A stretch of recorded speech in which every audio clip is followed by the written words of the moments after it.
থাকলে পরে আসলে আসলে যাদের বিরুদ্ধে আমাদের লড়াই তাদের কিছু হবে না, আমাদেরকে ছড়াতে হবে। সেই ছড়ানোর প্রক্রিয়া জেলায় জেলায় গ্রামে গ্রামে ছড়ানোর প্রক্রিয়া আমাদের জারি আছে। তার পাশাপাশি কেন্দ্রীয়ভাবে আমাদের যে প্রতিবাদ সেটার জন্য ডোডিনগর সিংয়ের অবস্থান, সেটাই 5 দিন তো আমাদের অবস্থান চলবে।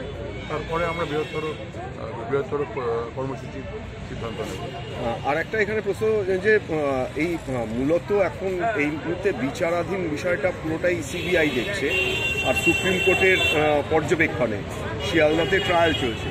তো সেই জায়গায় দাঁড়িয়ে এই মুহূর্তে কেন্দ্রের বিরুদ্ধেও কি সিবিআই এর যে অ্যাক্টিভিটি, সেই জায়গায় দাঁড়িয়ে কোনো রকম তাদের বিরুদ্ধে কোনো আমাদের প্রোটেস্ট মূলত 13 তারিখের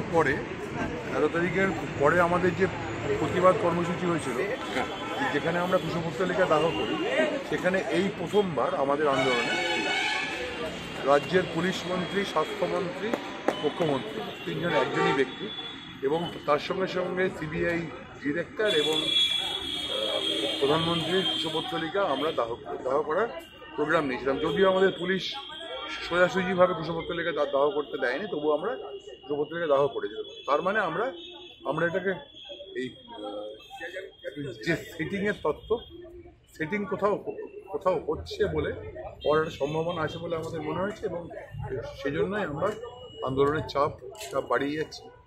আজকে আমাদের 3টে প্রতিনিধি দল 3 জায়গায় গেছিল। সিবিআই এর 2টো দপ্তর, সিজিও কমপ্লেক্স এবং নিজাম প্যালেস, এবং আরেকটি দল নবান্নতে গেছিল।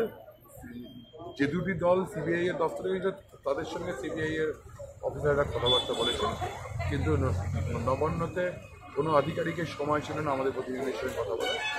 আমাদের মেমোরেন্ডামটা জমা দিয়ে চলে আসবে। আর এই 5 দিনের শেষ প্রশ্ন, এই 5 দিনের মধ্যে কোনো স্পেশাল অ্যাক্টিভিটি বা কোনো এইটা এক্ষুনি অর্ডারটা এসছে, আমি একা সিদ্ধান্ত নেওয়ার বা বলার মতো অবস্থায় নেই। আমরা আলোচনা করে সিদ্ধান্ত নিয়ে নিশ্চয়ই জানাবো।